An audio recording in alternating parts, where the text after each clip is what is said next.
And, okay. Welcome to the Board of Library Trustees meeting, Monday, June 17th, 2024. I now call this meeting to order at 7:02 p.m. Recently, regional and local elected and appointed bodies have been subjected to disruptive, racist verbal attacks by anonymous callers during virtual public comments.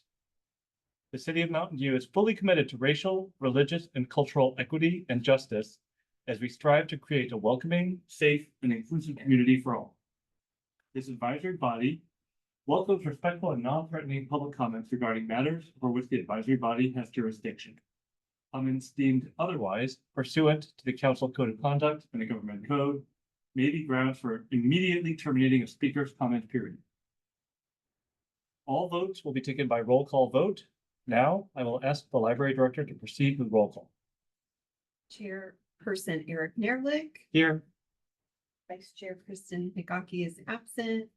Board Member Kuldeep Basta. Here. Board Member Sharon Sue. Here. Board Member Nicole Foat. Present.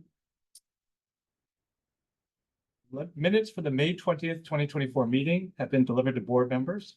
If there are no corrections or additions, a motion is in order to approve these minutes.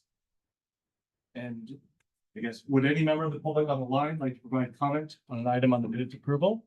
If so, please click the raise hand button in Zoom or press *9 on your phone. The library director will display the timer on the screen. Anybody online? Are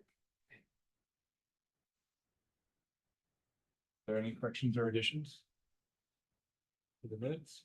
No.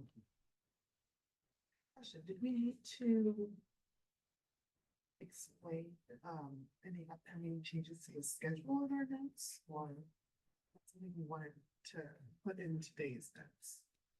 I think that's in, well, no, I defer to Kirsten. I think that's it. We discussed it last. Okay. Yeah. Yeah, because it says in the agenda, discuss board meeting for the month of July. We discussed it last time if there were no decisions. I can motion to approve the. And I can second.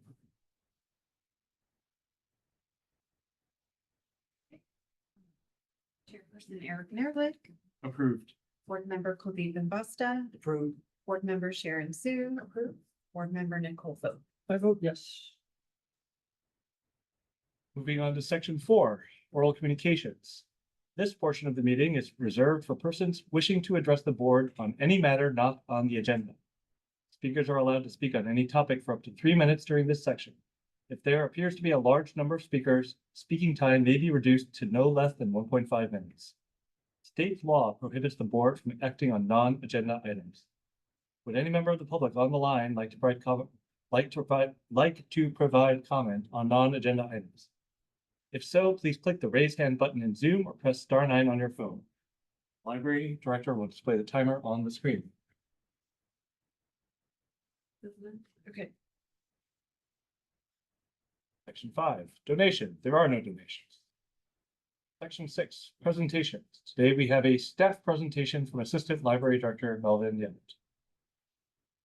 Yes.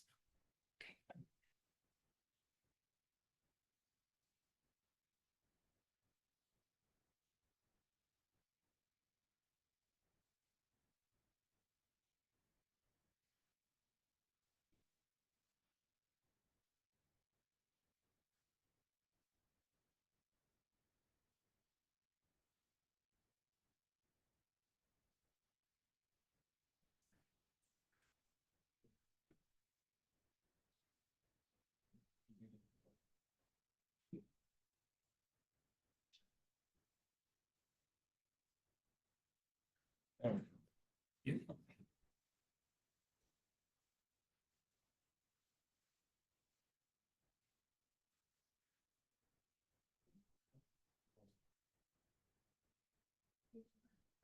Yeah.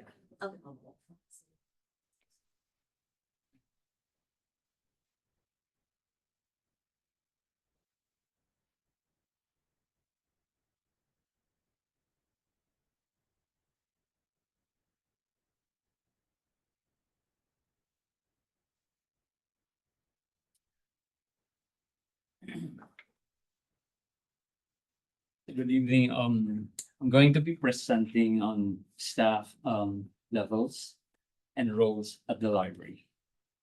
So the library has staff at different levels performing a variety of roles to deliver services, programs, and collections. They come with different skills, a variety of experience and training to ensure that the library is able to run smoothly. The goal of this presentation is to provide an overview of what the different levels of library staff and their roles at Mountain View Public Library. I'll start with the general overview of what positions are in most libraries and go more specific to Mountain View with example of staff's tasks at every position. So a typical library would have at least 5 levels. There's the management, supervisors, professionals and paraprofessionals, and those that occupy a support role. Management would include senior management and middle managers. In larger systems, this would also include branch managers. Supervisors are those that are involved with the day-to-day operation, most involved in them. They perform duties that are the advanced level of their job skills. Professional and paraprofessional staff, the distinction between these two groups of staff is that in terms of their training and educational background. Professional staff would typically have, or the librarians would typically have, an MLS or MLIS degree. While the minimum qualification for a paraprofessional staff or a library assistant in terms of entry level would be a 12th grade education. Paths for advancement for professional staff or librarians are usually or typically through supervision and management. For paraprofessional staff, they can become senior library assistants or a supervisor of customer service. Most librarians start off as paraprofessionals in libraries. And in terms of advancement, they would take a library degree or they would take an MLIS to advance in as a librarian or in management. Our support staff or the staff that provides support role would have no public facing task. They provide support that's needed by the public facing staff in the delivery of services, programs, and collections. There are a few factors that come into play when determining the amount of staffing needed to run a library. In general, just like in other organizations, the starting point is historical. What I mean with that is that the amount of or level of staffing has been set a long time ago, but they would have a management team, supervisors, professionals and paraprofessionals, and the support group. Staffing gets reduced or increased depending on such variables as the budget, whether the population served is growing or decreasing, and expansion of the size of the system or the services offered. External factors could also come into play in terms of the economic situation that can impact staffing.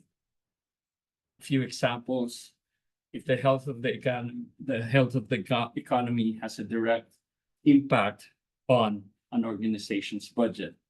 If an organization is facing a budget deficit, agencies such as libraries might be asked to cut or freeze vacant positions. If the population served is expanding, there would be management or the city organization, or the larger organization would have a discussion on expanding services by adding another branch or a bookmobile so that standards are maintained. New services or new technologies could also lead to new positions. When libraries starting adding electronic databases and the expertise in those new technologies is not found in-house, they would recruit and new positions are created, such as virtual librarian or electronic resources librarian.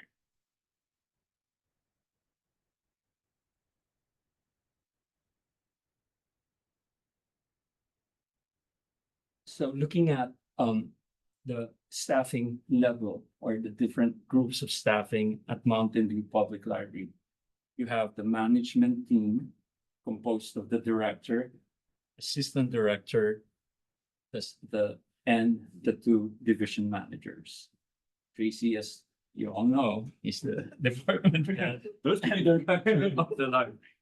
I am the assistant director. Ari Ryan is our division manager for youth, bookmobile, and collections.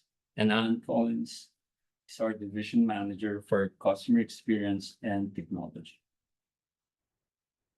Our supervisors are composed, the supervisory team is composed of 4 senior librarians and a customer service supervisor.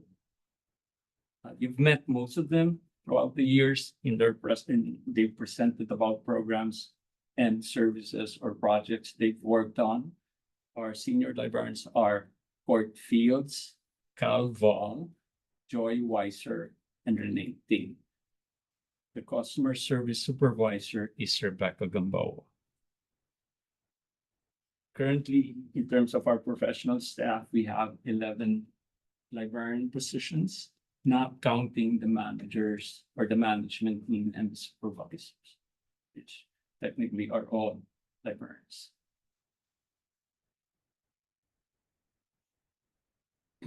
The library's paraprofessional staff is composed of the senior library assistants, the library assistants, and 1 library technician.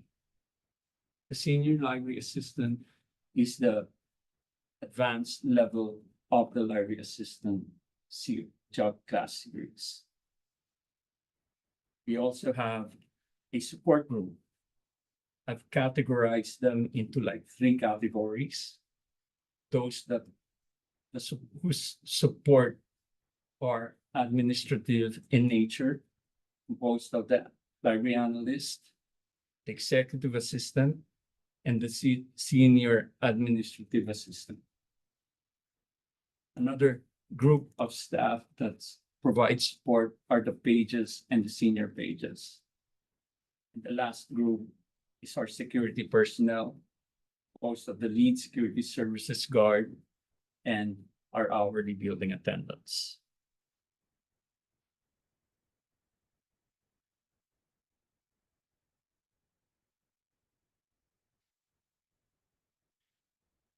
The director is the head of the head librarian and the overall in charge of the library.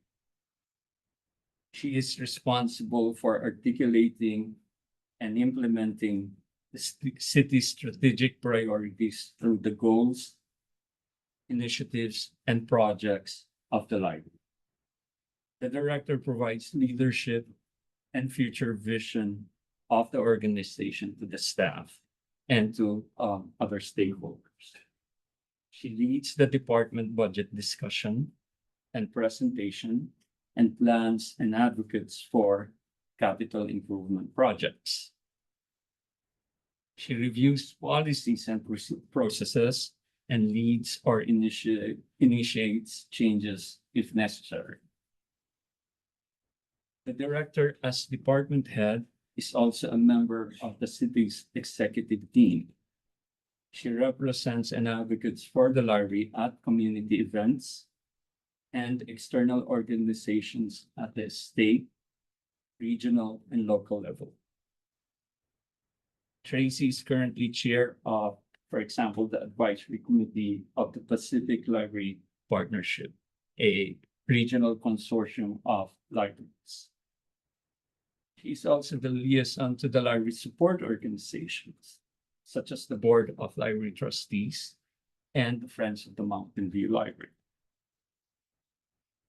The assistant director is responsible for the library's day-to-day operations, working through the division managers and other staff. He can also direct responses to questions and feedback from the public. Assistant director provides complex administrative and professional assistance to the director on such areas as the budget, personnel, projects, capital improvement projects, and issues concerning the facility. He would sometimes lead cross-division teams and cross-department initiatives and programs that implement new services or special projects. Assistant director is the liaison to the other city departments. I've worked with the library director, for example, and the human resources department in developing positions, such as the limited period lead security services guard position, or with city communications on the launch of the new library website. Other responsibilities include library communications, security, and special projects.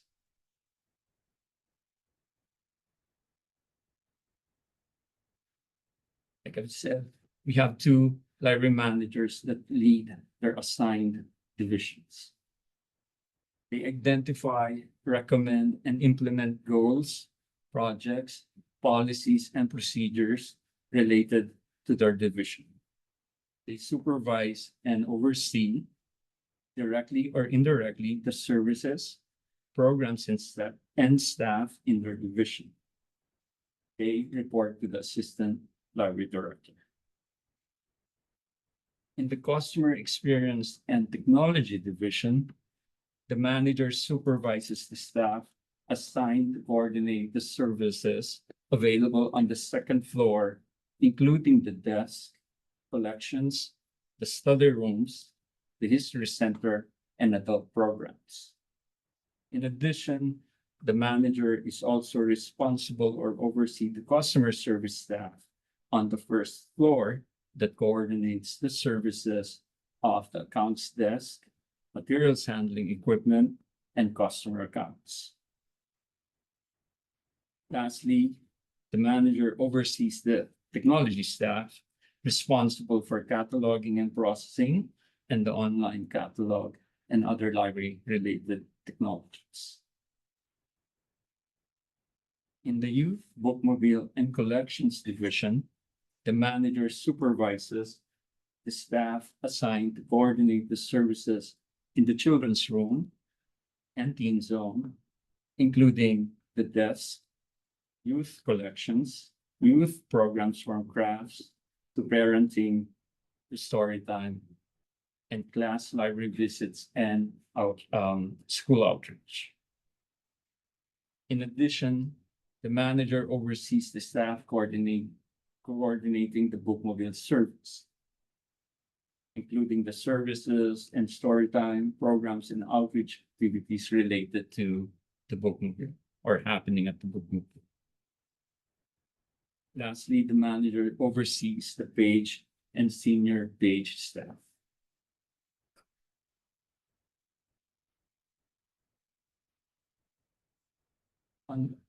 Among our supervisors, the senior librarian performs the duties or the advanced level duties of the librarian series. They are distinguished or distinct from a librarian 1 or 2 by the level of responsibility and the complexity of the duties assigned. They may supervise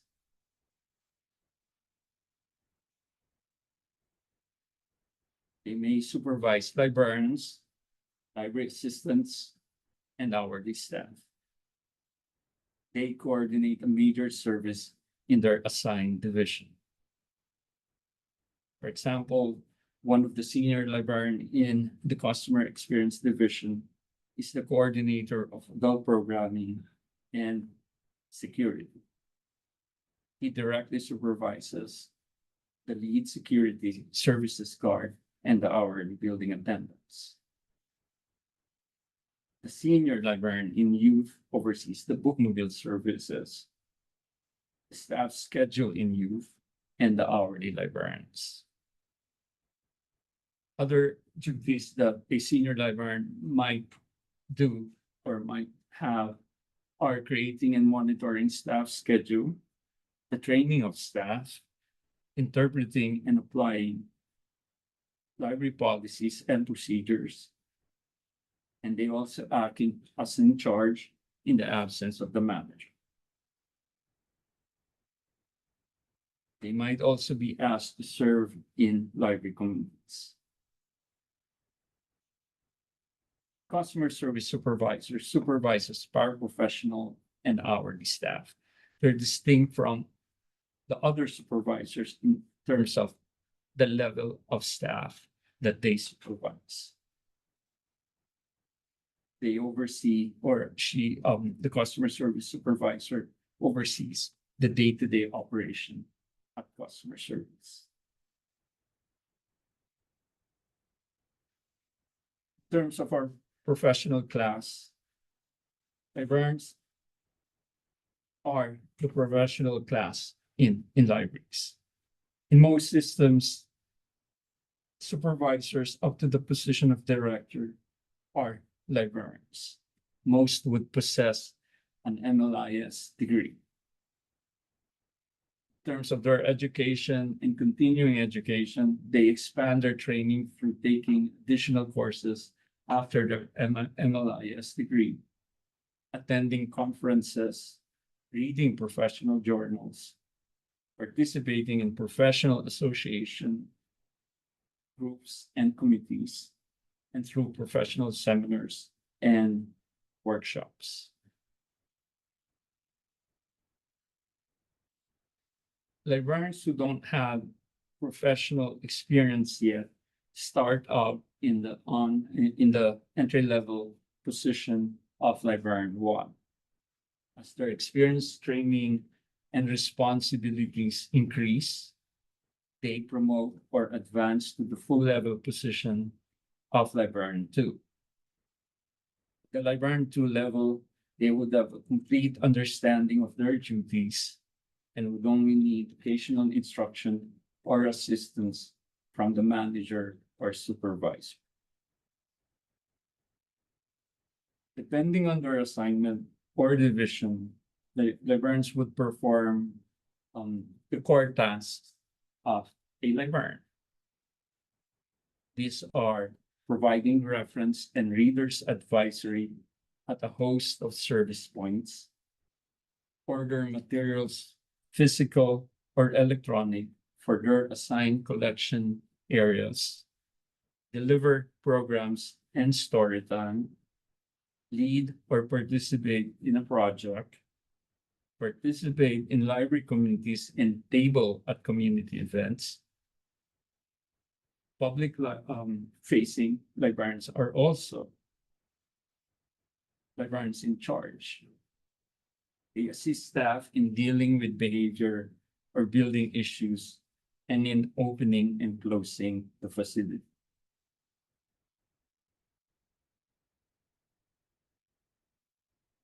Some of our librarians perform specialized assignments or responsibilities. These duties require training and expertise acquired through coursework, workshops, and experience. Example of these duties are coordinating library communications, cataloging, driving the bookmobile or coordinating the service, coordinating the collections of our archive or the history center, and as technologists. for coordinating the library's software and hardware. Librarians may report directly to an assistant director, the library manager, or senior librarian, and they may exercise functional and technical supervision over entry-level professional staff. In the case of the librarian, to our professional staff, hourly and volunteers.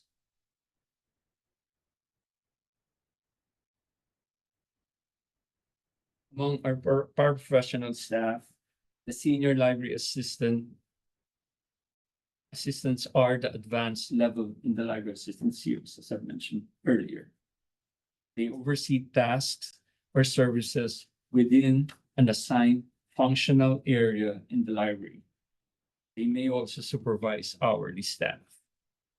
Examples of their duties are overseeing the hiring, training, and work of the page and senior page staff, overseeing functional services, service areas such as Link Plus or Homebound, and coordinating a class library visit or facilitating a craft program or display. They may report to a library manager or a senior librarian.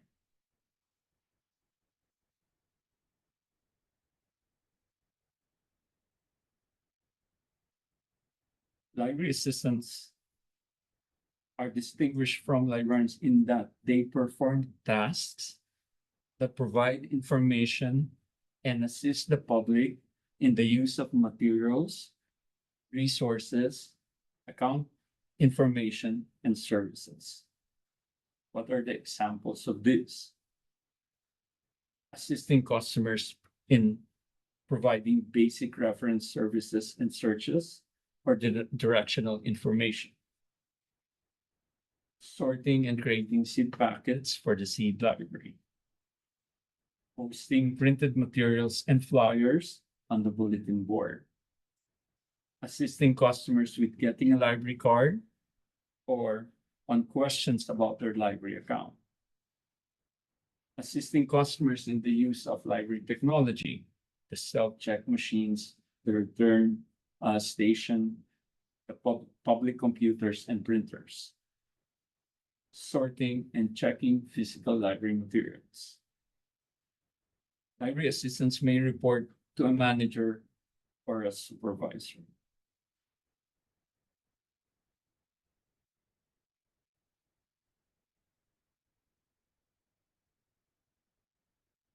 Our first category or group of support staff are those that perform support that are administrative in nature. They are the analyst, the executive assistant, and the senior administrative assistant. The library's analyst performs complex data analysis and research. She participates in administering contracts between the city and the library's partner organizations and vendors, and ensures that these documents comply with city contract standards. She may be assigned special projects that involve research, assessment, and recommendation on a new or existing service or product. She provides administrative support to the whole management team and to other staff through her participation in library committees. She reports to the library director. The executive assistant provides administrative support to the management team, supervisors, the library board, and almost all other staff. What are those duties? Onboarding new employees or new hire and volunteers, preparing the board agenda, and disseminating information to library staff from other city departments. She reports to the library director.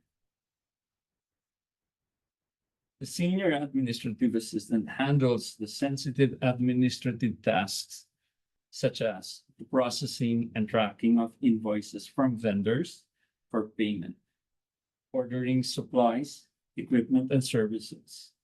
And for the senior administrative assistant, who does that person report to? She reports to the library analyst. Yeah. Coordinating with other staff, the senior administrative assistant also performs the fiscal close of the library materials at the end of the fiscal year.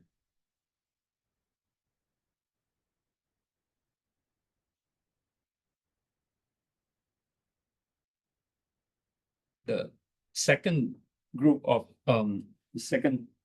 support groups are the pages and the senior pages.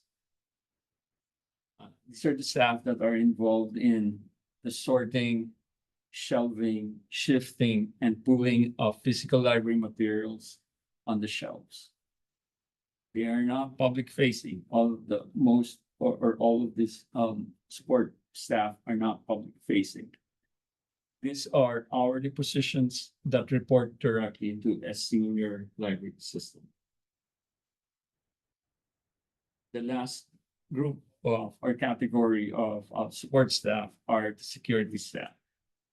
Also the lead security services guard and the hourly building attendants. They support the public facing staff in enforcing the library behavior policy to ensure a safe, clean and welcoming environment for staff and the public. They patrol the premises and report behavior and facility issues. They assist staff in clearing and closing the building at end of service hours. They report to a senior librarian in the customer experience division.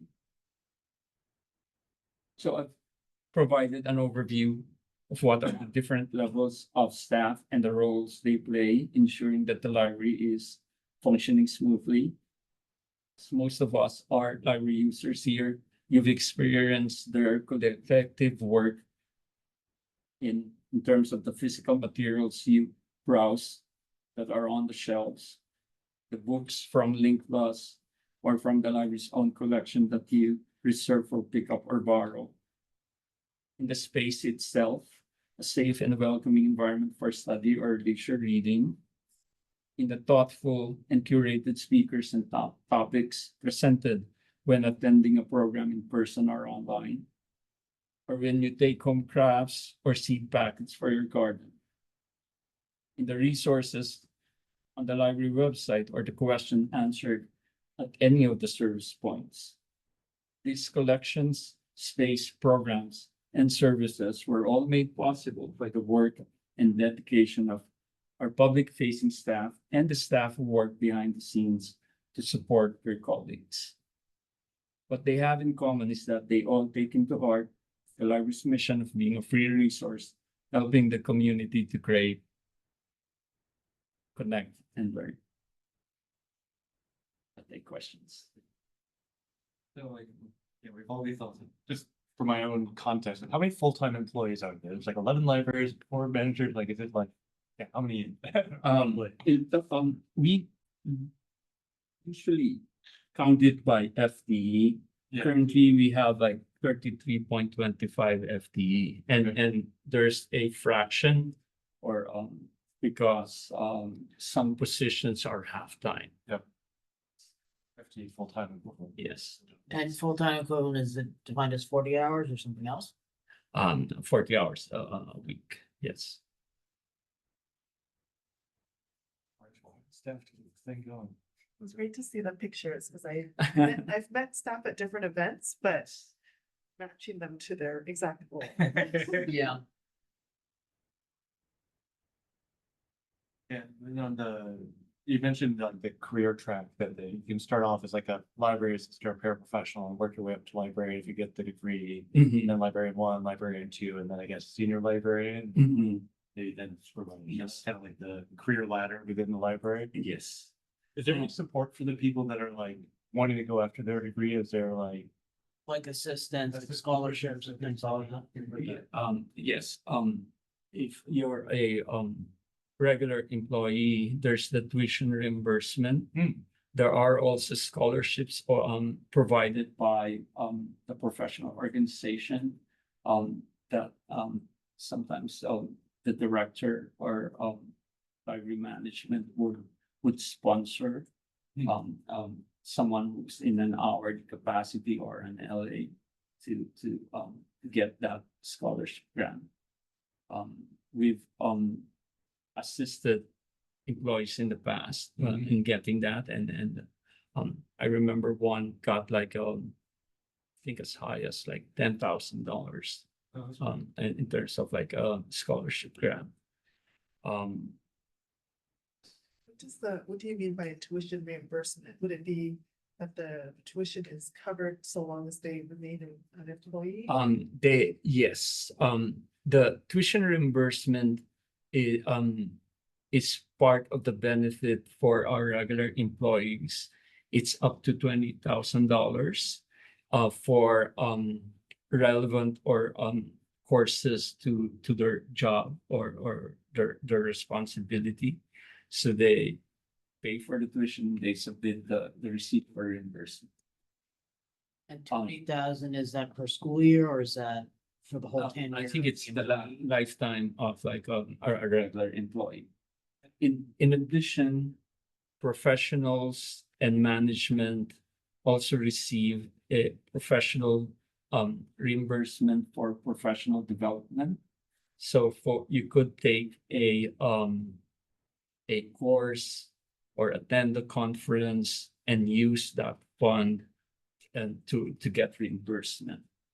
In terms of the library itself, we have I would say, a healthy training budget, and we send almost all of the librarians into to conferences paid for through that training budget. Throughout the year, our professional and paraprofessional staff gets to attend conferences, workshops as part of their evaluation or objectives set for the year. One would be about professional development or learning objectives. Those are just some things that we do for to encourage and develop like staff in the city or in the library.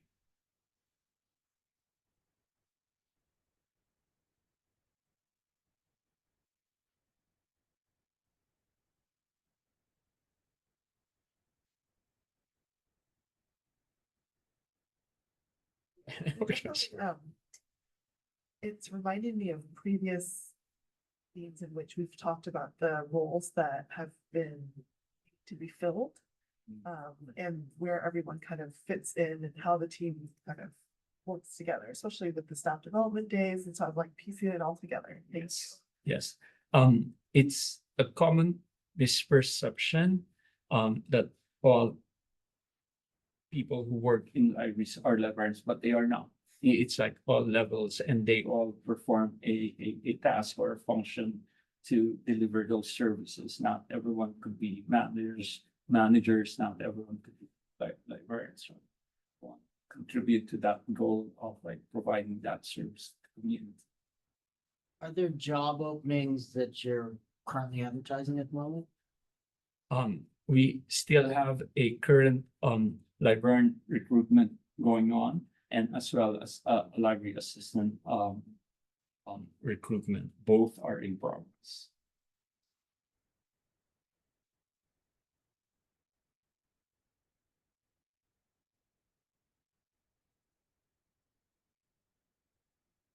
So in our budget a couple years ago, we asked for additional funds to have our staff development day once a year. So we asked for more funding for that. And also because we have a lot of new librarians who are new to the field. And so there was a time, maybe 6, 7 years ago, people weren't going to conferences as much. They were, but with the newer staff, It's valuable to go to national state conferences. The state library has a conference every year. The national conferences, the Public Library Association has one every other year. And then we sent Renee and Maynard went to the Bookmobile conference because we are heavily involved in, when we were getting a new bookmobile. And so they went the last 2 years to that conference. So we're definitely utilizing those funds to send our staff, and they find everything valuable. I'll be going to the American Library Association at the end of this month. There's a lot of programs on AI, which I'm very interested in. And book banning as a topic, and just different things in libraries. And we have 2 other staff going to that conference as well. So we're very grateful to the city that they value staff development, and we have someone working on working on a degree right now. So we're really glad the city has a high value on degrees, staff development, like Melvin mentioned, the additional professional development funds for conferences, what the departments can't pay for. Individuals have professional staff have that ability. Yeah. Yeah. Yeah.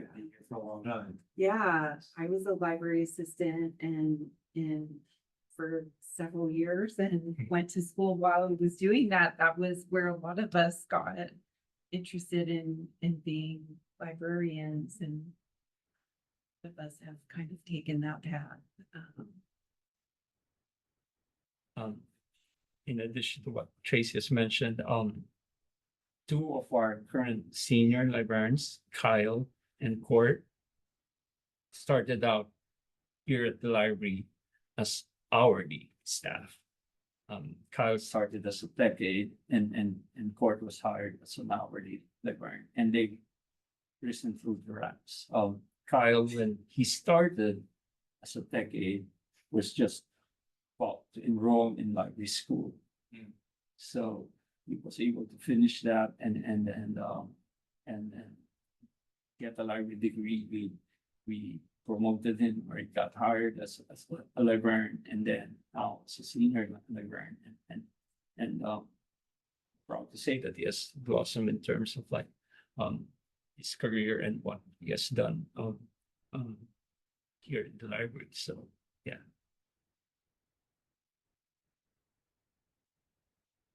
Speaking of funding, this will seem slightly off topic because it's not staff related per se. But sometimes there's programs that to the general public appear free, like the seed program, perhaps, things like that. So I'm wondering for things like National Comic Book Day, etc., which I don't know if you participate in National Comic Book Day, but how does it work in terms of getting funding for specific things that appear free to the public?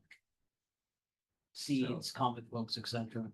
So I'll use as an example the seed library. So the seed library started more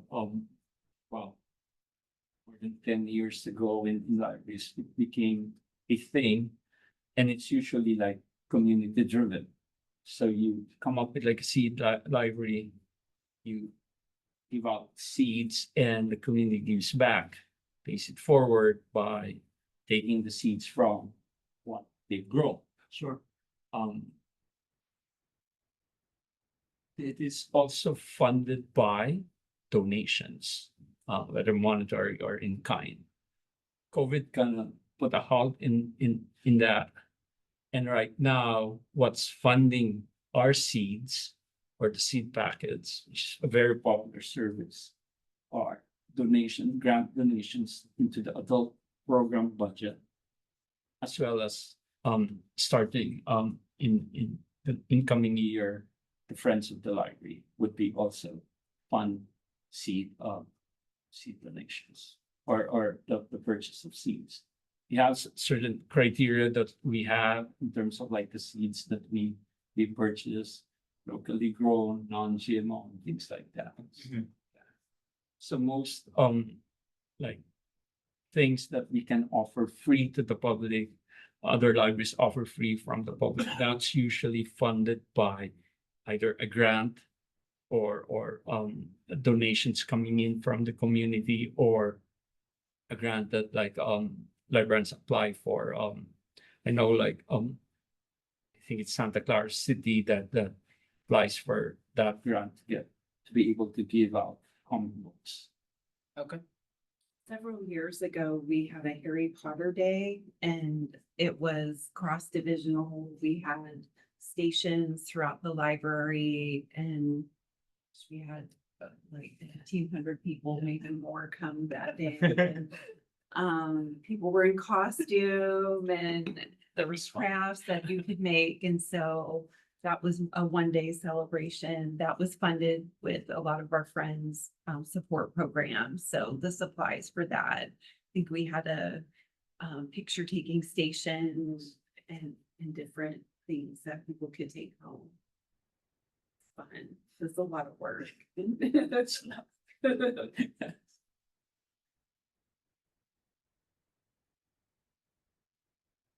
Thank you for the peek behind the curtain. Yeah, it was very helpful. Does this library do the free comic book day?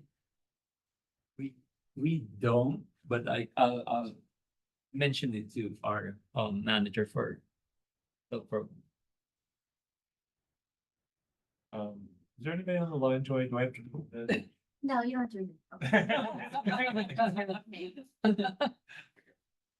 Seems silly to read it if there's nobody actually on the line. One attendee, but no, Okay. needed to be right now. If the member of the public would ever like to raise their hand, please do so. Perfect. I do have one thing I'd like to ask. Is there any sort of internal brown bag lunch or informal seminar series, particularly for staff at the professional level? With the two divisions, adult versus youth, I'm wondering about opportunities for crosstalk in between the divisions when people realize that they're working on complementary ideas. They've held, or we've had, or we have committees that are cross divisional on certain topics, as when we're launching a new service or implementing Communication. communications Website. website. Reading. Yes. Yeah, there's usually always, and then, for instance, our staff development day committee is, we have staff from each division, administration, and 2 other divisions that help plan that. So we're always using people from all the divisions. Like what Tracy said, the library communications team is most of like staff from a different division, and presided over by our communications librarian.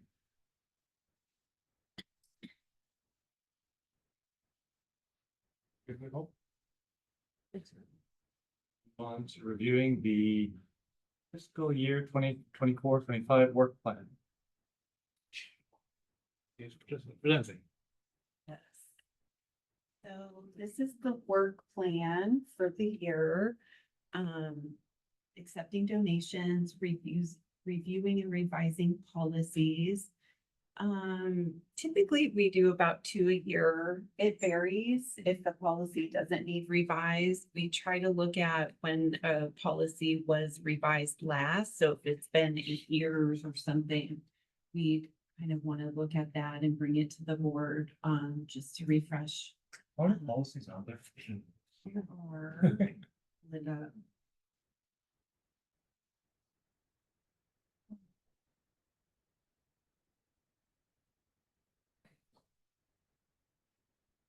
One, two, three, four, five, 6, 7, 8, 9. 9. 1 or 2 years and 30.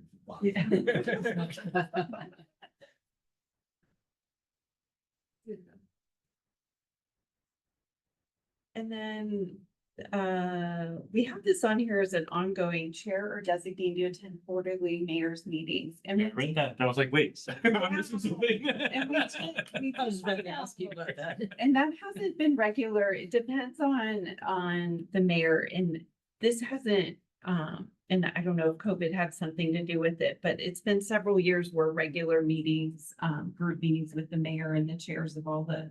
So it just depends on the mayor, and sometimes the mayor it's as needed, or so I can change that since it hasn't happened quarterly in several years. I could change this to chair or designee to attend mayor's meetings as That's good. needed, Yeah.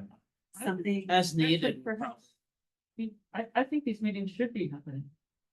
And I've been dismayed at how rarely they do happen. So I wonder if it might be helpful for us to keep it on the schedule as a reminder of an aspirational goal. Well, maybe you'd want to even ask the city clerk's office. to Maybe resurrect it. I think it would be helpful if the mayor did prioritize the library this way. I can't be the only person who regards the library as the crown jewel of the city. And the fact. Well, it should matter over there as well as over here. It wasn't clear to me if this was like a one-on-one meeting, the chair with the mayor, or if it was like all the chairs of all the of the commissions.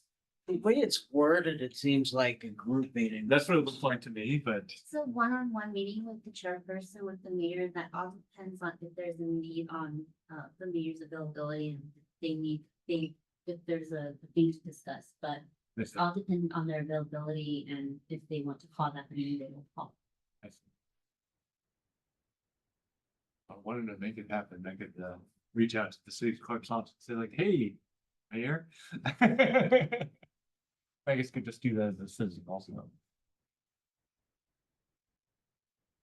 But it's like, if it hasn't happened in the past several years.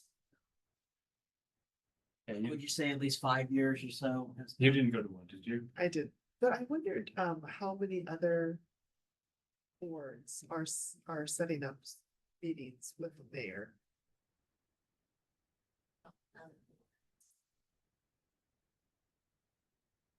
You can try to find out for you if other chairs. Yeah. Try to- That might be Are we helpful. being left out? Are we second class citizens? I don't think she's called a meeting with any of them as of this year, but for past years, I cannot speak to that. But as of this year, that hasn't been ordered. Have you started? I mean, quarterly, like once a year, checking in. When you were chair, do you recall? I was dismayed that I never had an opportunity.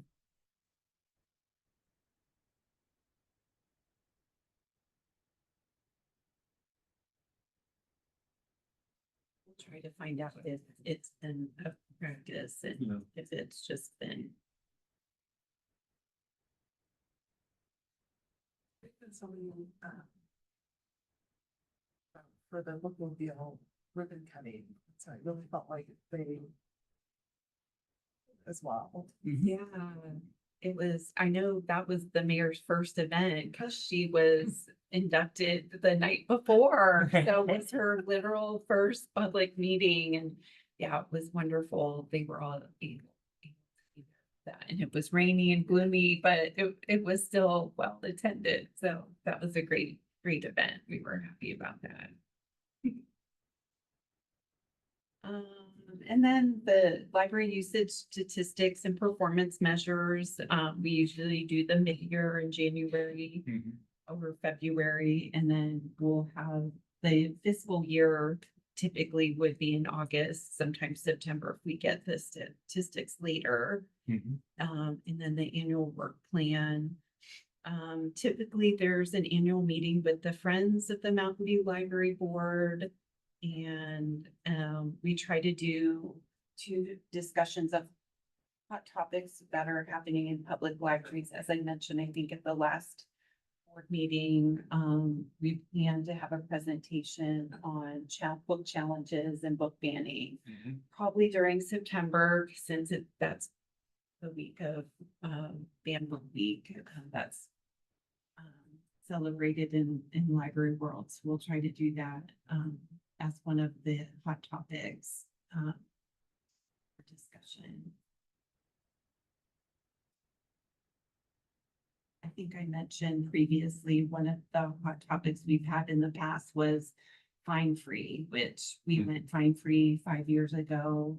And that was a hot topic amongst, there's still libraries that do charge, some charge fines for just certain books, like no fines for children's books, but other books, yes, some are still charging fines, so, but a lot of libraries have eliminated overdue fines, the country. But that started as a hot topic, and then it drew into a actual budget request, which I had mentioned the board supported. Just a quick formatting point for the FY, the line that you're on, number 2, that text in there probably shouldn't have a period, right? As the other ones in the bold don't have. It's not a complete sentence. No, The no, first no, column. in public libraries, not to sell your. Oh, got it, thank you. Copy editor. AI, In your brain. might be a good use of AI. I know. Seems pretty uncontroversial to me. Period in the last year. Looks straightforward. So fiscal year ends in August, like you said. Oh, June. But they didn't have public on the line like to provide comments on this item, so raise your hand. For the board, like to provide comment on this item. Not? Yes. All of them. I move that we vote to approve the fiscal year 2024-25 work plan.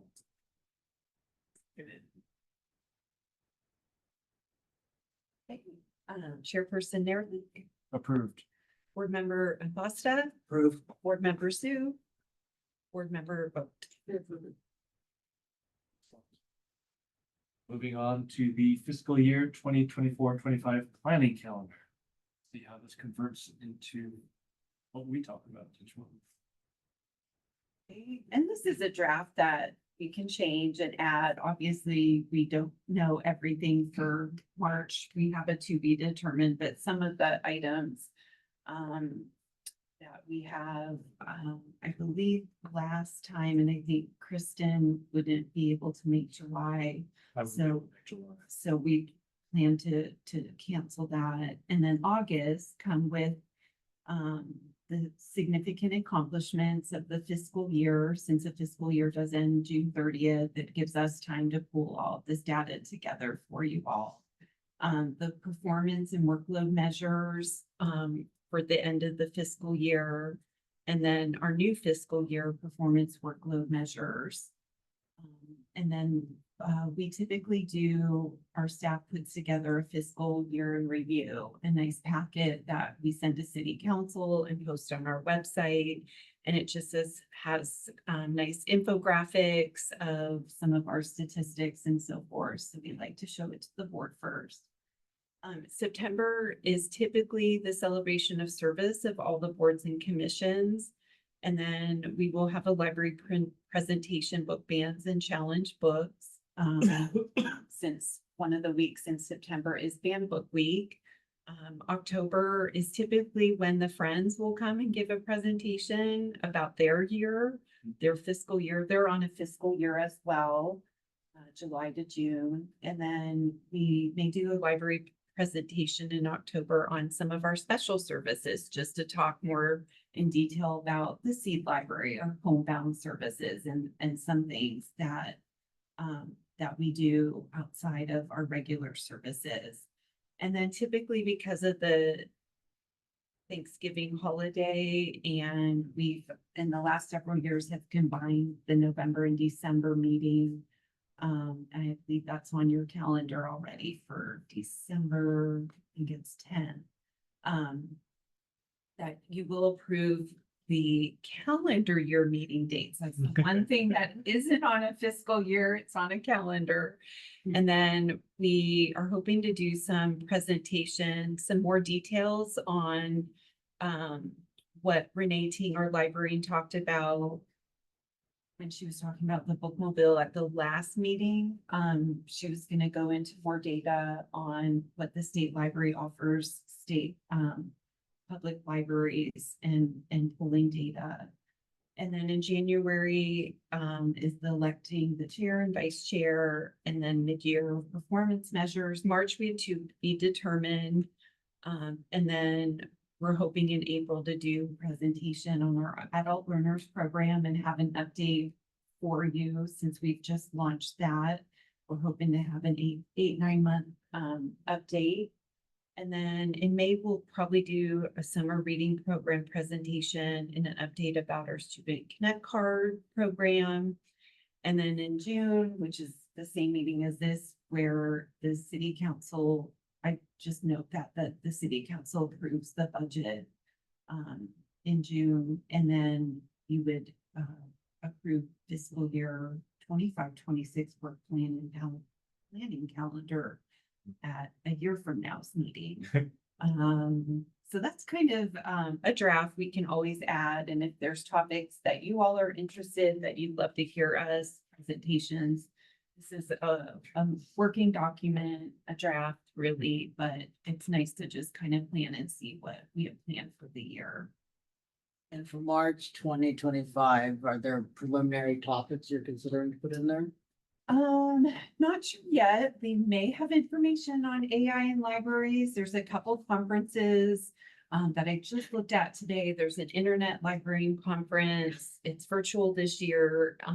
I think it's in March, might be February. And then there's an internet librarian and a computers in library conference that are both, I think, in the late winter, early spring. So we may flip adult learners program and do that one later after those conferences, because I do plan to attend those since there were some topics last year I attended the internet librarian conference, and it was just kind of a little bit of things kind of talking, but I'm anticipating a lot more details this year. And so how that is going to affect libraries, lives, all of that, it would be nice to learn and know what's going on with that. So we'll see.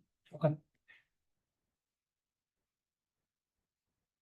So does this mean we're confirming we're gonna cancel July? So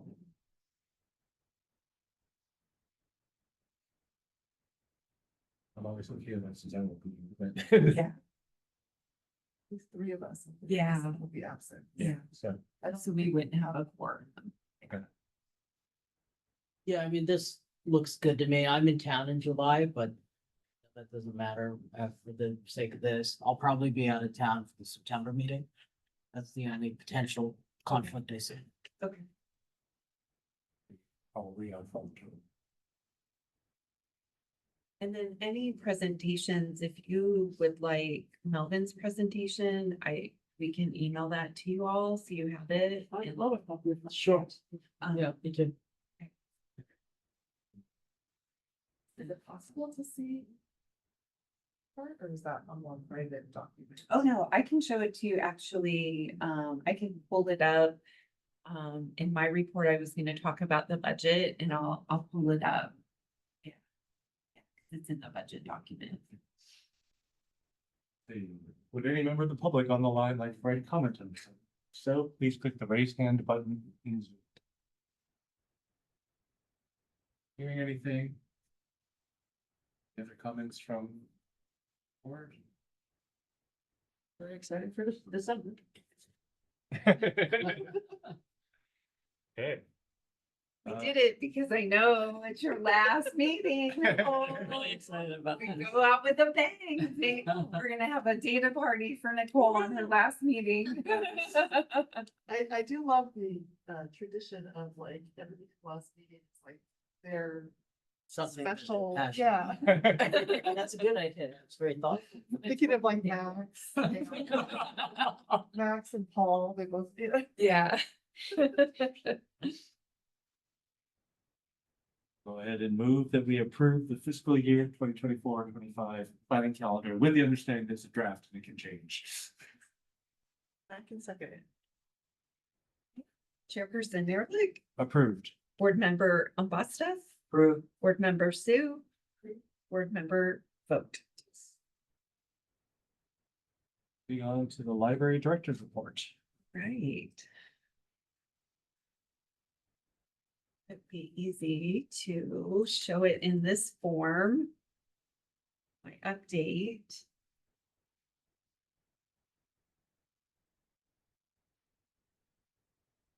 Okay. Right, so. I wanted to talk about the city budget, so very happy to report that there are no plans for cuts in the city's fiscal year 24-25 budget. Other cities, and as you know, the state is looking at cutting a lot of services, not just the state library, which I'll mention in a few minutes, but statewide this fiscal year and next fiscal year. I will send a link to you all to our huge budget document. It's over 600 pages, but it has a wealth of information of all the revenue sources that the city has, the diversity and expenditures and anticipated forecasts in the next few years. But very, very relieved to know that we're in good fiscal health this year. The city council did have their budget study session on June 11th. The city manager brought forth the recommended city budget. And then next Tuesday night, they will adopt the fiscal year 24-25 budget. Typically at that meeting, there isn't much change. There was more discussion at the study session, but not a lot of questions to the department heads at that time. So we're expecting that it'll pass on Tuesday. So this California state budget, this is the state library. I should have put state library budget up there. So the proposed budget for the state library, and this is better than it was about a month ago, they were planning to eliminate all funds for the lunch in the library program. But they've saved some funds and they will cut approximately 50% of funding to statewide lunch in the library programs after this summer.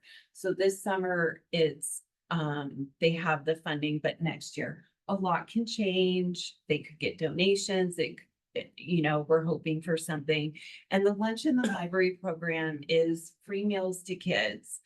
And we don't have a site here at Mountain View. It's a very labor intensive program, but we partner with the schools here and they have a site at some of the schools and we send our librarians, we give out free books, we have a table, we do cards. So we do partner with some of the lunch locations, but it's a statewide program and we're relieved that not all of it is getting cut next year. One of the online learning programs, Brain Fuse Tutoring, which is online homework help and tutoring, is planned for cuts in the state library, but we are asking the Friends to support that this year. I'll talk about in a minute what we're asking the Friends for. And the California State Parks Pass, which was a huge partnership between the state library and the state parks. It's planned to be eliminated after December of this year. I know as Melvin mentioned, I'm part of the Pacific Library Partnership and I've been the chair for the last 2 years. And we've done a lot of letter writing to all of the legislators.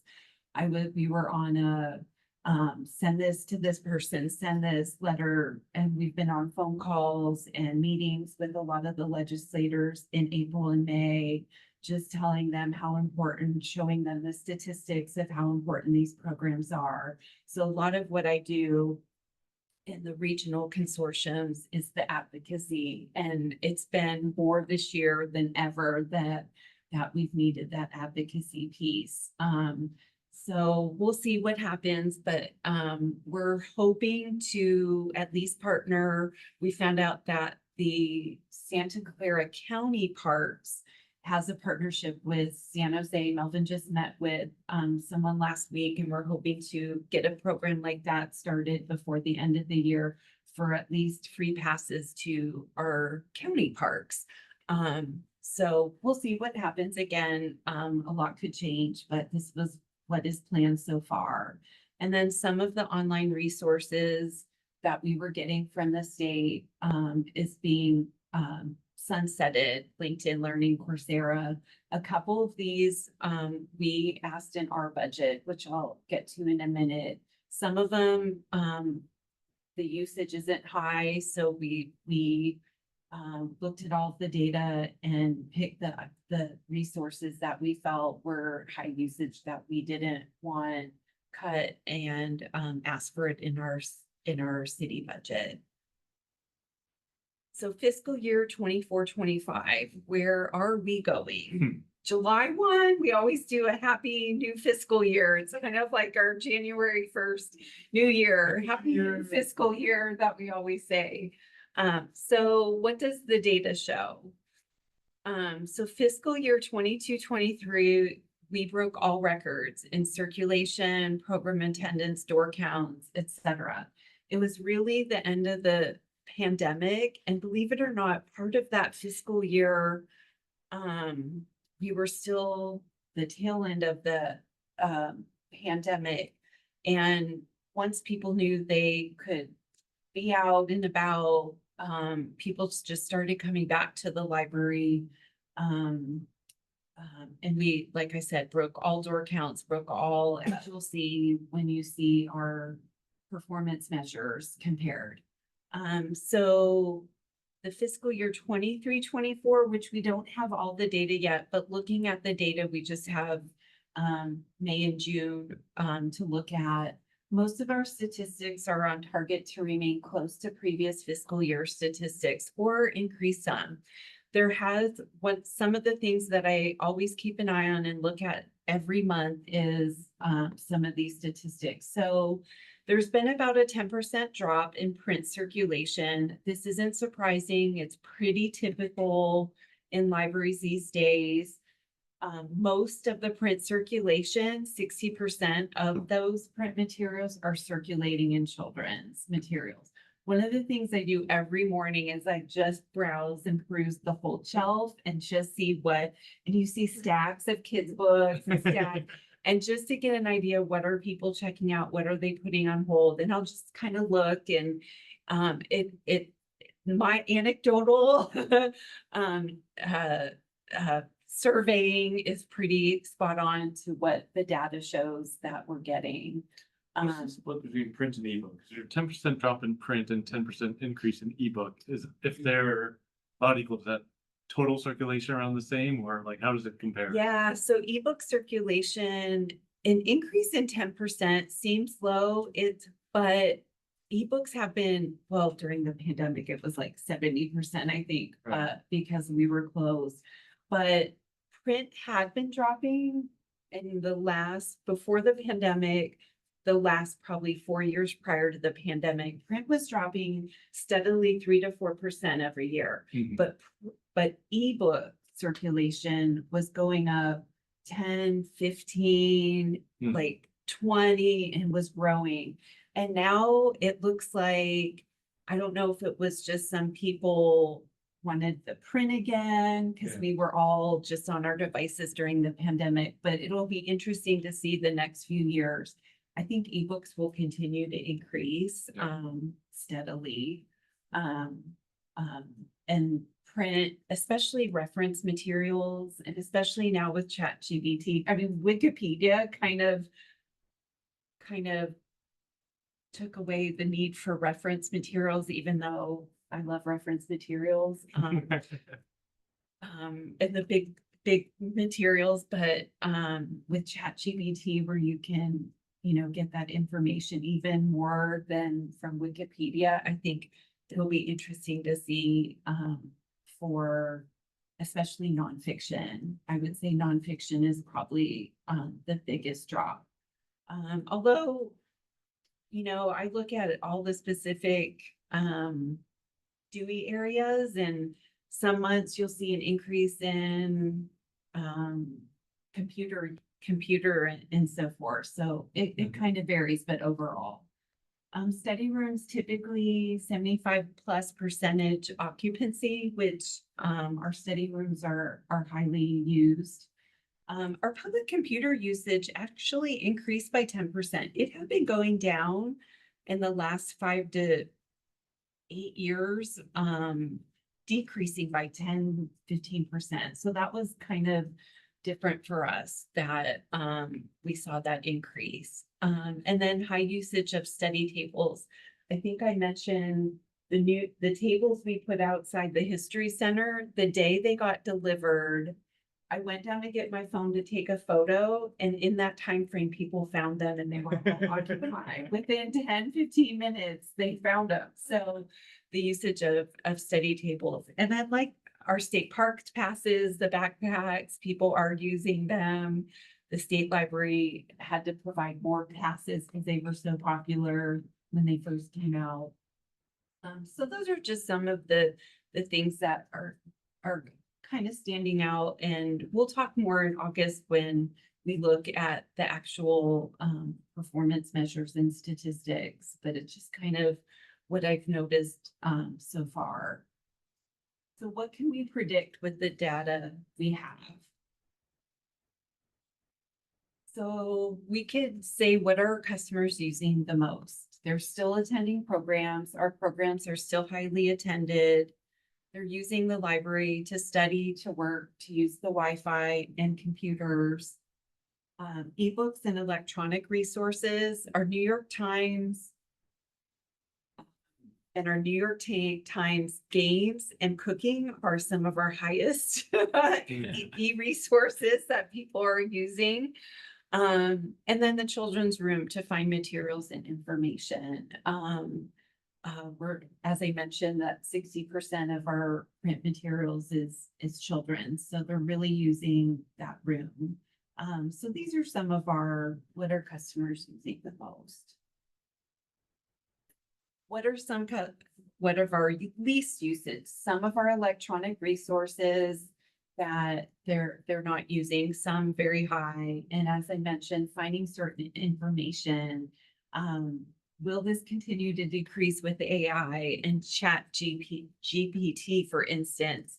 Will people need a travel guide when they're going to Italy? Will they be using GPT and say, where's the best restaurant by my location, instead of bringing the travel book? Or we do have travel books on ebooks. Will they be checking those out like they used to? I don't know. My wife is dedicated to the Wellman Planet. And then some materials are reference materials. Like I mentioned, we have this wonderful, I think it's Dictionary of Music or an art or something that I love. It's a volume set. It'll probably be given to the friends to be sold at some point. It's just people aren't using the reference materials like they used to. And then print magazines and newspapers. If you've been over to the magazine area, a lot of the vendors are cutting print magazines that the distributors just aren't using them. And we have that great resource, the resource Flipster for magazines, but they're not being used like they used to. So what we know we are, we are a library hub. We're very people focused. We're a resource hub, so people are still calling us for information about programs, information about the community. We're a community hub. We've done a lot of partner organizations, as you've seen in several of the presentations by staff, partnering with different departments, for instance, our adult learner program, the Career Online High School, program with the stipend that we've partnered with, our city manager's office. And we're a steady work hub. I try to walk around throughout the day and just look at what are people doing. And we have some people here for several hours. They have their laptop, they're doing their coding, they're using the study room for an interview or a meeting. So we're still very people focused and we'll always need people. And I know Nicole and I had a conversation, and her being a very data-driven person still said the value of librarians and people, and we are the community hub and a gathering spot. So with all of our programs. So I think that will continue for the future, regardless of where technology brings us. They said this way back 20 years ago, will libraries still be around after the internet? And here we are, just as busy as ever. So we're here to stay. So what will we continue to do and look at? We're going to continue to analyze space needs with our building. We'll continue to analyze the usage of our collections, how people are using what parts of the collections, programs and attendance. For instance, we played around, I think Tari mentioned this at the last meeting that she presented on programs, playing around with ideas, times. I think they started doing a parenting program at noon because they thought a lunchtime and a virtual option. So looking at programs and when people like to attend, what days, what times, virtual, in-person, hybrid, all those kinds of things. Our author programs, some are still virtual and we're getting high attendance. Some people like coming in to see an actual person in person. We'll continue to analyze our bookmobile, homebound, and other services. And then our special services, as Melvin mentioned, our seed library is very popular. So we've asked the friends to support this. It gives them some marketing because we'll put a little sticker on the seeds to promote the friends. And then we're looking at other things to check out. Like, for instance, we are now checking out bike repair kits and what other needs are on special services. And then we'll be continually analyzing our technological infrastructure and software needs going forward, our checkout machines, our automatic material handling machine, which we've had for a long time. Part of going to the conferences is to find out what technology improvements vendors are making to these. And, do we wait till they're doing some cutting edge technology? When do we strategically look to replace some of our items? So what did we ask for in our budget? So our budget recommendations for the library department. So the fiscal year begins July 1. We've asked for ongoing funding for LinkedIn Learning digital resource. That's one of the ones that the state library won't support anymore. So we have asked for that. The ongoing funding for Coursera digital resources. These two are highly used. So the city manager did put those to go forward for adoption, hopefully on Tuesday. And then the BrainFuse online tutoring, we did ask the friends to support that this year.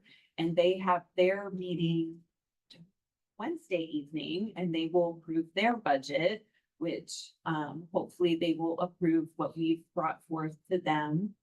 And then, as I mentioned, the seed library to support, be supported by the friends.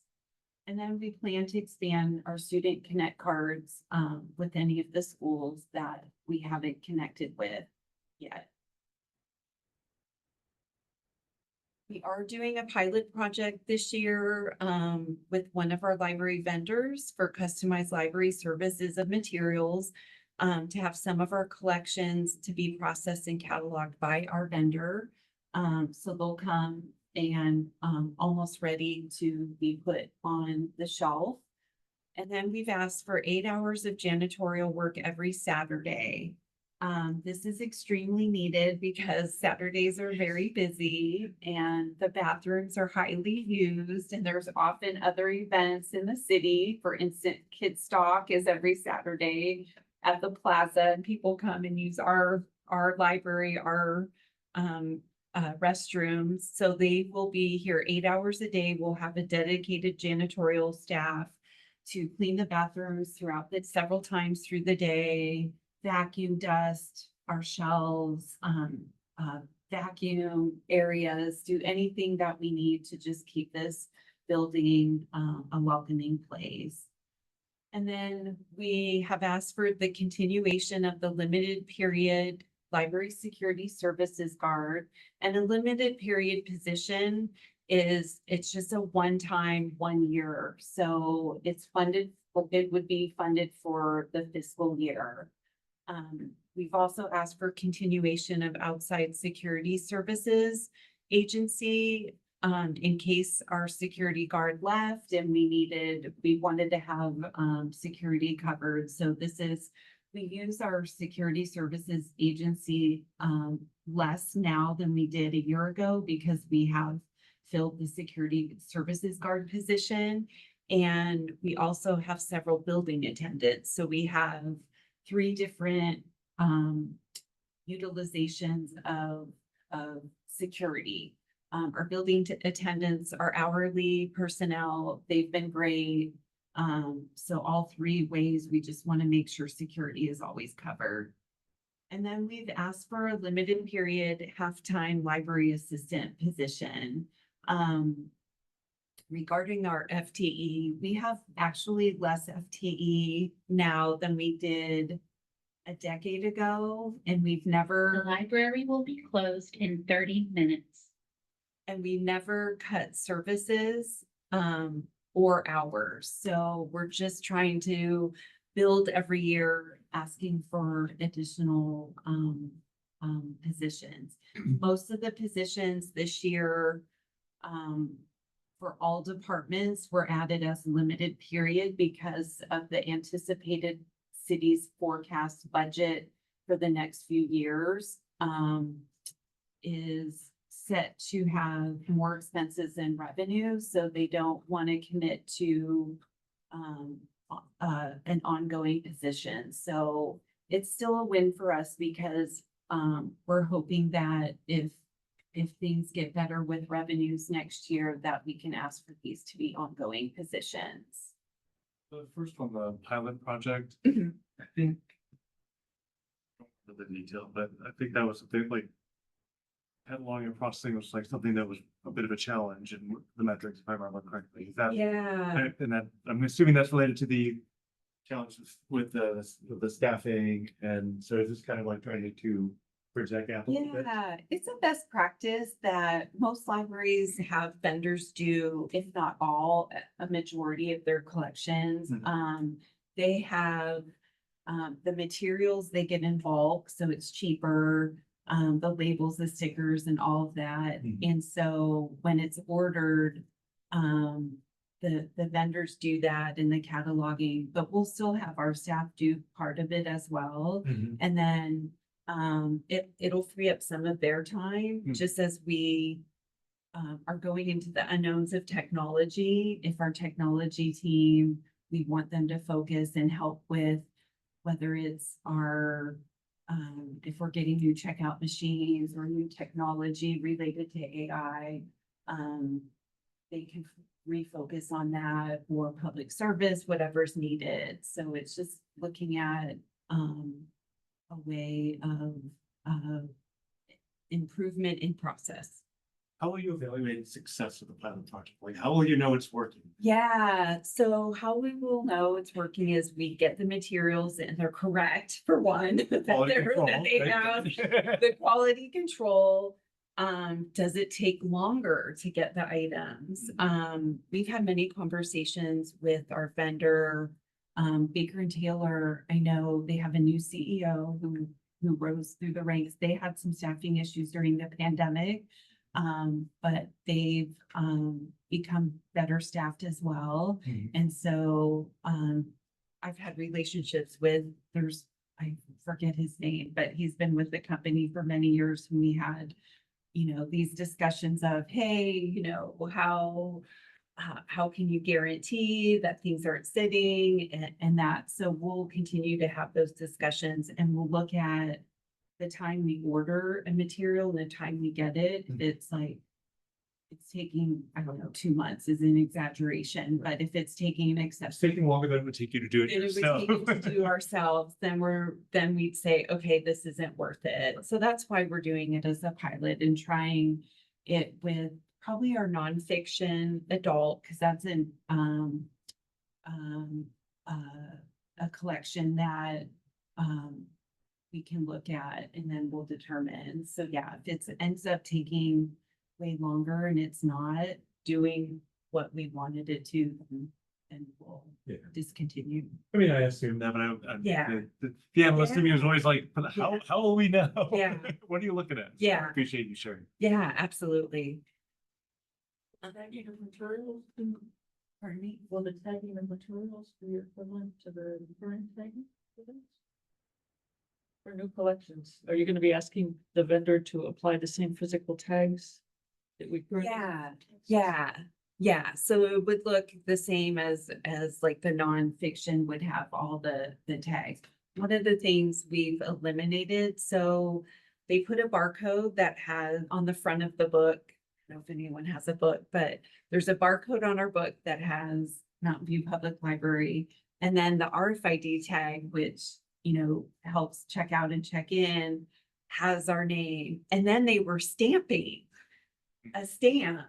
Yeah. And so one of the first meetings we had with the vendor was, do you really want us to keep stamping? A, it's an additional cost. B, it takes longer. And your name is in 3 different places. Do you really need the stamp? And we said, no, eliminate the stamp. So that's kind of what, one of the things that, part of the, looking at the process and improvement of that, how we can get it.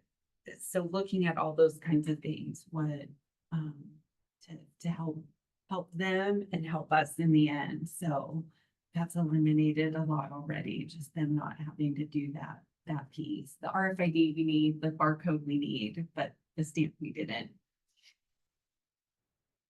Having the error rate of the vendor. Yes. On a vendor by vendor. Absolutely. Yeah.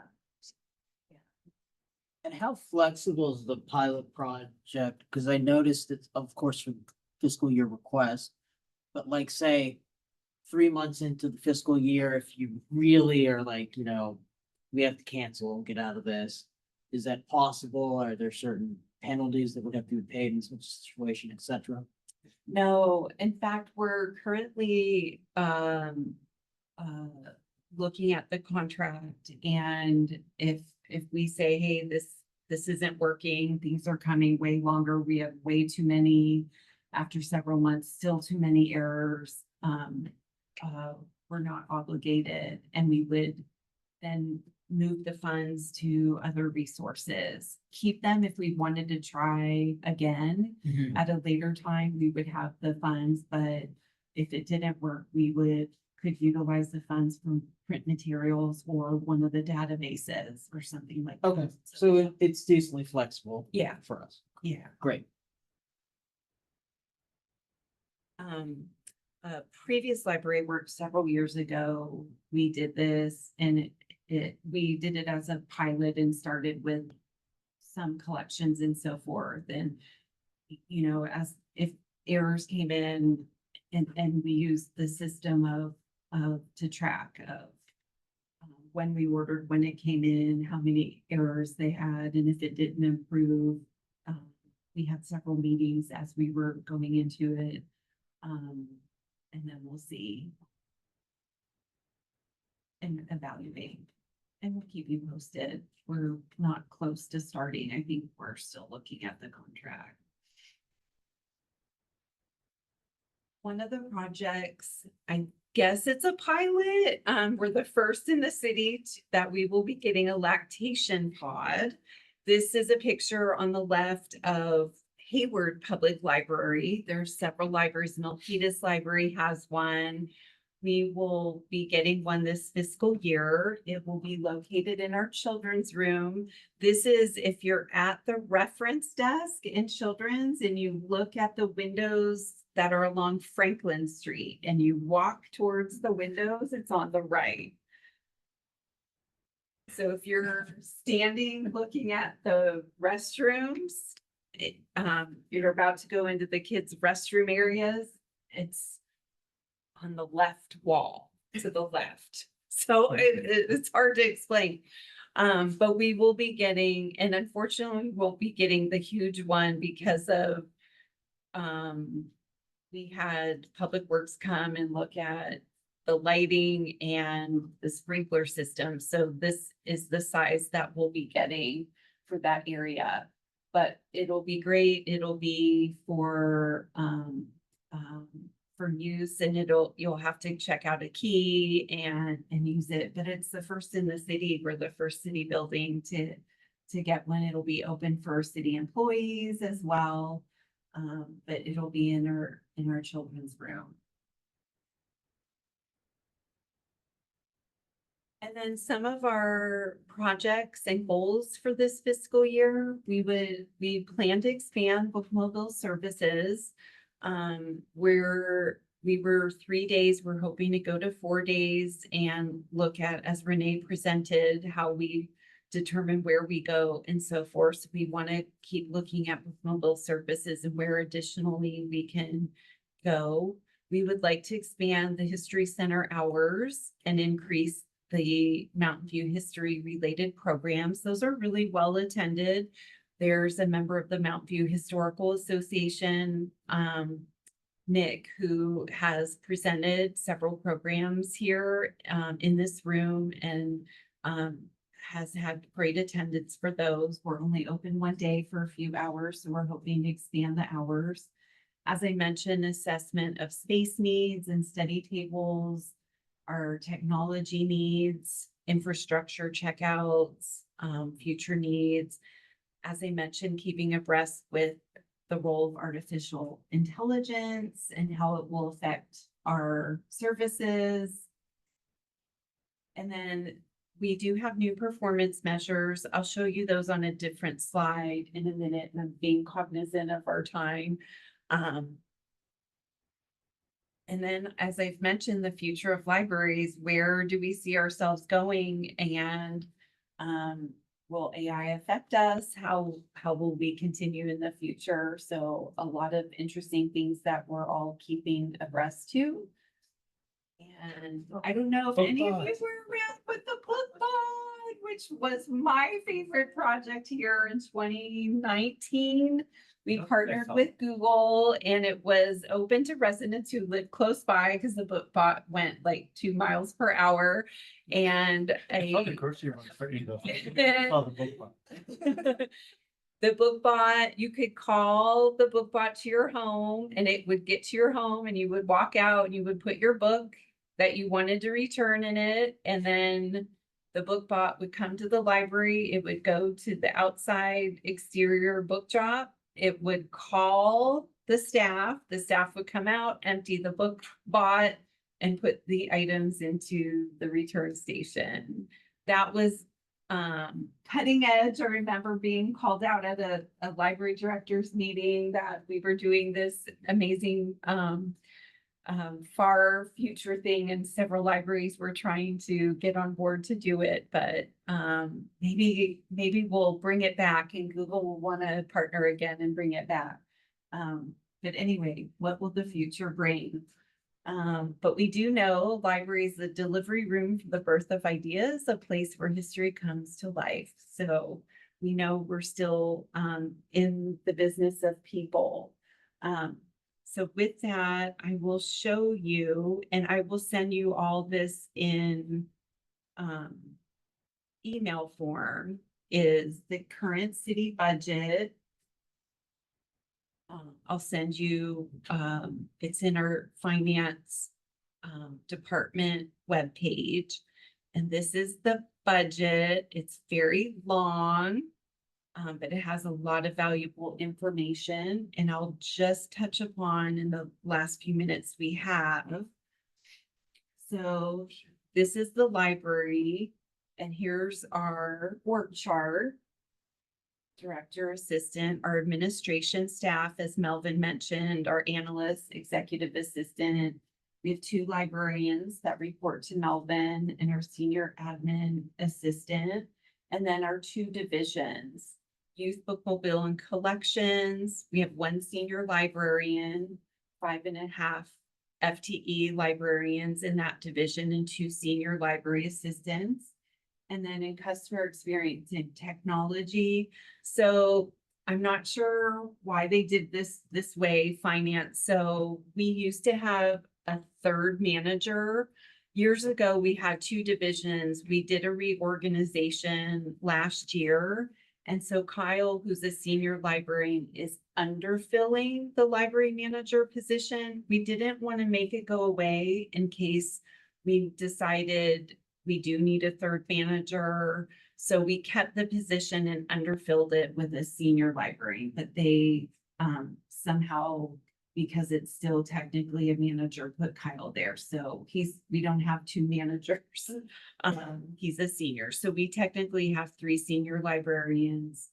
And then, as Melvin mentioned, our customer service supervisor, 3.5 librarians, 1.75. We do have 1 30-hour employee, which is counted as a 0.75 FTE.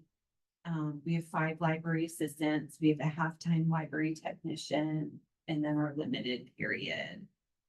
So I'll send you a link to this, and then you just click in the table of contents, the library, to go to library. And here's our total FTEs.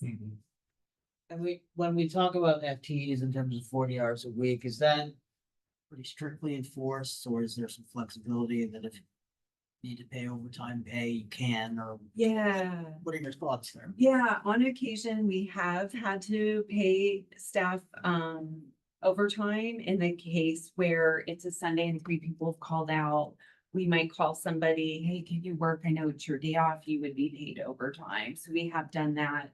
Managers, as well as assistant director and director, we can work unlimited. So 70 hours, 80, 45, and so forth. But any professional or paraprofessional staff, it would be considered overtime. Got it. Okay.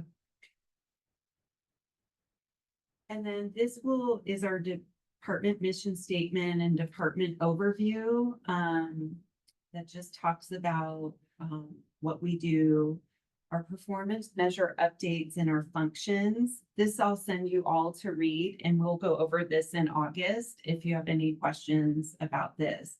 And I did want to point out, it also has our accomplishments for the year, and then our goals and our performance measures.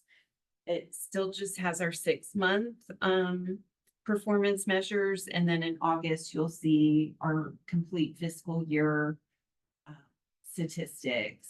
And then the city hired a consultant to work with every department in the city to revamp our performance workload measures. So we have new ones, which a lot are the same, but we've added a lot of things for informational. And some will be determined that workload. So number of visits to the library. If all of a sudden we see this is double, like right now we have maybe 900 to 1,000 people coming in day. If all of a sudden it's 1,800, then it's like we can use this and say, hey, we need additional staff because twice as many people are coming. Those kinds of things that we can determine by workload. So those will they have targets based on previous years? Some will have targets, some not. And our consultant pretty much consulted what we should have as performance or just a workload number. And then some examples, like informational, we have a lot. We just wanted to know and to show this, that, for instance, we organized 47 author talks, this amount of ebooks, And it goes with our performance of like how many are subscribing to our newsletter. And we'll talk about this in August in more detail because they know we're running out of time. But for instance, total circulation is workload. So we have 1 million items that are circulating. Again, if that goes up or down, we can look at it. I think we put like visitors and operations of the bookmobile. So we did call out the bookmobile as well. So if we see the visitors served in the bookmobile keeps increasing, then we'll want to contribute more staff to go out on the bookmobile. And maybe have usually we have 2 staff at a bookmobile stop, but we'll keep an eye on this and we may want to add a 3rd if we're getting hundreds of people at a stop, for instance. And then it talks about the summary, all of the positions, how many FTEs in each in the budget. And then our divisions. We've tried to consolidate our budget. We're different than a lot of departments. For instance, community services.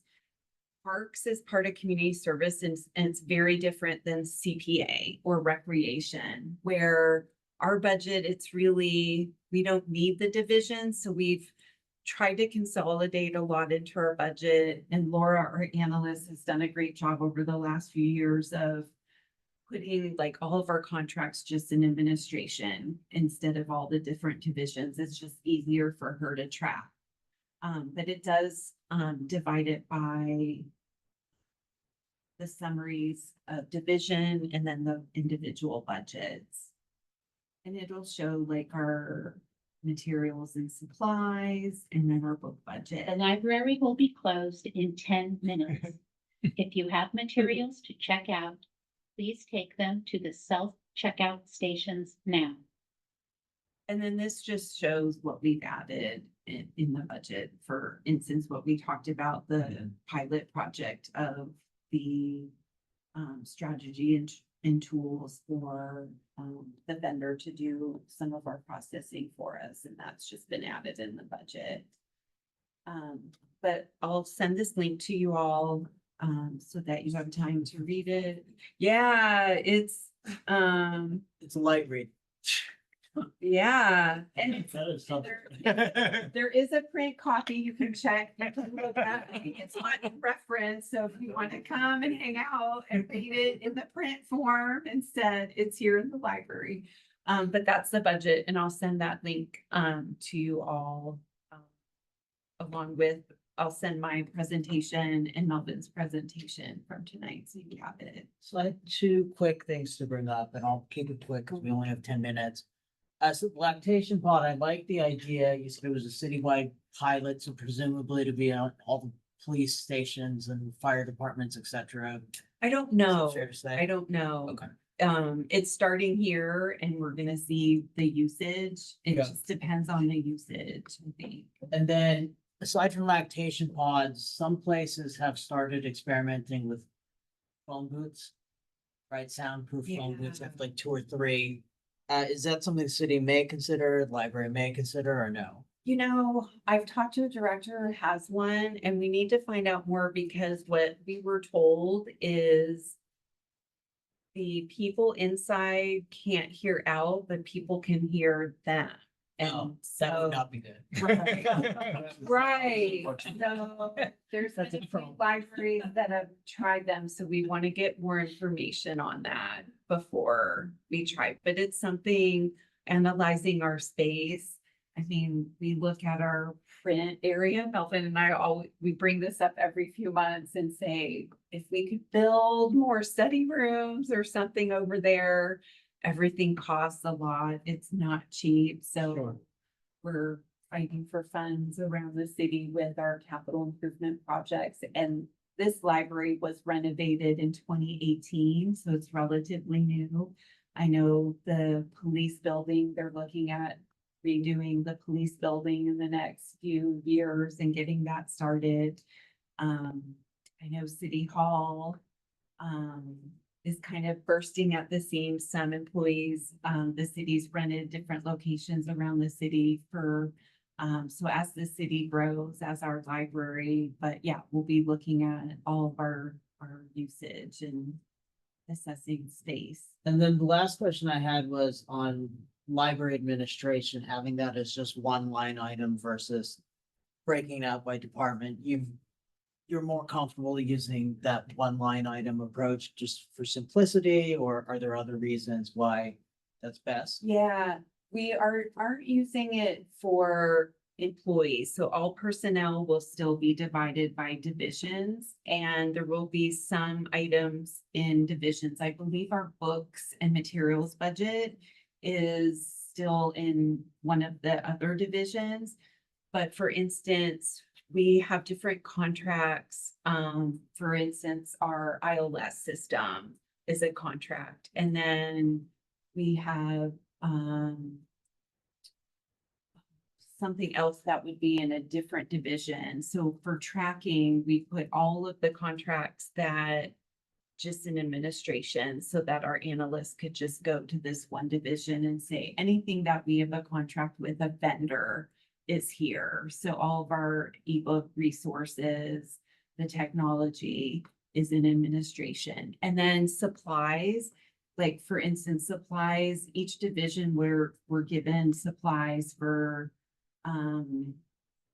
things you need at Staples or something, and that was hard to determine, so we just put that all in administration and said, there's one supply budget, it's here, because what we were finding every month, what is the account number and what is, and this just simplifies for Right. the librarians who are ordering, and then for the analysts and senior admin assistant who are tracking. That makes so it's just easier. Okay. That's all I have. Yeah, if there's no action needed, but we should ask for public comment. I don't think anybody's still on the line, but maybe there is. Still on, if you want to raise your hand and comment, now's the time. Agenda setting. We're canceling July and then August.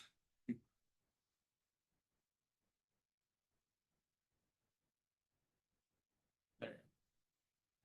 Yes. So we'll have the end of the year, hopefully by August, we should, the fiscal year performance and workload measures, and then we'll go over the new performance workload measures, answer any questions about that.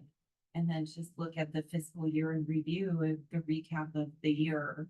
Kind of gave a preview of it in the presentation with some of our statistics and data, but you'll be able to see it. And it's nice to see it in the document because you can see the past few years. Yeah. I usually look back several years to just see how we're doing and where we're going and how things have increased.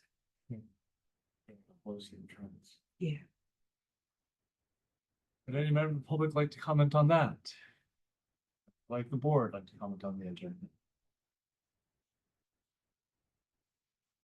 Hearing no other comments? The meeting is adjourned at 8:55 p.m. Next library board meeting will be held on Monday, August 19th at 7 p.m. Great job. Thank you. Great.